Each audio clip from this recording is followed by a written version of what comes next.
राज्यात आगामी लोकसभा निवडणुकीमध्ये महाविकास आघाडी विरुद्ध महायुती अशी लढत होणार आहे। मात्र महाराष्ट्र नवनिर्माण सेना अद्यापही आघाडी आणि युतीपासून अंतर राखू नये आणि त्यामुळे लोकसभेत राज ठाकरे युती आघाडी की स्वबळाचा नारा देणार अशी चर्चा आता सुरू झालेली आहे। पाहूयात। नरेंद्र मोदी जी, मैंने उस वक्त यही कहा था, नरेंद्र मोदी जी अगर प्रधानमंत्री बनते हैं तो बहुत खुशी की बात है, वो प्रधानमंत्री बन सकता है। तो मैंने उस वक्त यही कहा था कि फिर नरेंद्र मोदी क्यों नहीं, अगर वो बन सकते हैं तो ये बड़ी खुशी की बात है।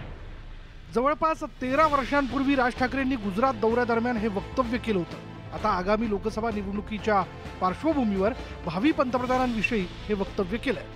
मी असं म्हटलं होतं की नरेंद्र मोदींसारखा पंतप्रधान व्हावा, ते माझं भविष्य नव्हतं, बाकीत नव्हतं, ते माझं असं व्हावा अशी एक इच्छा आहे, असं मी म्हटलं होतं। तसं आता अजूनपर्यंत चाचपणी सुरू आहे, चाचपणी झाल्यावर सांगेन। मनसे अध्यक्ष राज ठाकरे यांच्या या सूचक वक्तव्यामुळे नव्या राजकीय चर्चेला सुरुवात झाली, कारण ऐन लोकसभा निवडणुकीच्या तोंडावर राज ठाकरेंनी हे वक्तव्य केलं आणि त्यामुळेच त्याला वेगळं राजकीय महत्त्व प्राप्त झालं। राज ठाकरेंनी लोकसभा निवडणुकीसाठी चाचपणी सुरू केली आहे। प्रत्येक मतदारसंघातून इच्छुकांची नावं मागवली आहेत। मनसेनं लोकसभेसाठी जुळवाजुळव सुरू केलेली असली तरी त्यांनी आपले सगळे राजकीय पत्ते उघड केले नाहीत। महायुतीविषयी त्यांनी वेट अँड वॉचची भूमिका घेतली असली तरी महाविकास आघाडीत जाण्याविषयी त्यांनी ही खोचक प्रतिक्रिया दिली आहे। म्हणजे कोण जाते त्यांच्याकडे? हे मुळात सगळे आत्ताचे लवंडे आत्ता कुठे लवंडतील काही सांगता येत नाही, यांचा काही भरोसा आहे का? कोण जाणार यांच्याकडे? महाविकास आघाडीत जाण्याविषयी राज ठाकरे फारसे उत्सुक नाहीत, त्यामुळेच मनसेचं इंजिन स्वबळावर धावणार की सत्ताधारी महायुतीच्या ट्रॅकवर येणार याविषयी तर्कवितर्क लावले जातात। राजकारणातली नवी मांडणी करत असतात।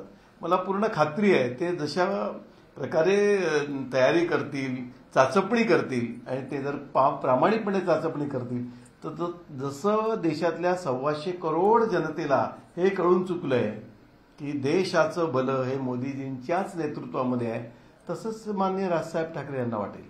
त्यांनी ठरवायला पाहिजे महाराष्ट्राची लूट करणाऱ्यांबरोबर जायचं, मुंबई वेगळी करू पाहणाऱ्या लोकांबरोबर जायचं की महाराष्ट्र एकसंघ ठेवण्याचा विचार असणाऱ्या लोकांबरोबर राहायचं। खरं तर 2019च्या सार्वत्रिक निवडणुकीनंतर राज्यातील राजकारणात बरीच उलटापालट झाल्याचं पाहायला मिळतंय। त्यावेळी राज ठाकरेंनी काँग्रेस राष्ट्रवादी काँग्रेस आघाडीला साथ दिली होती।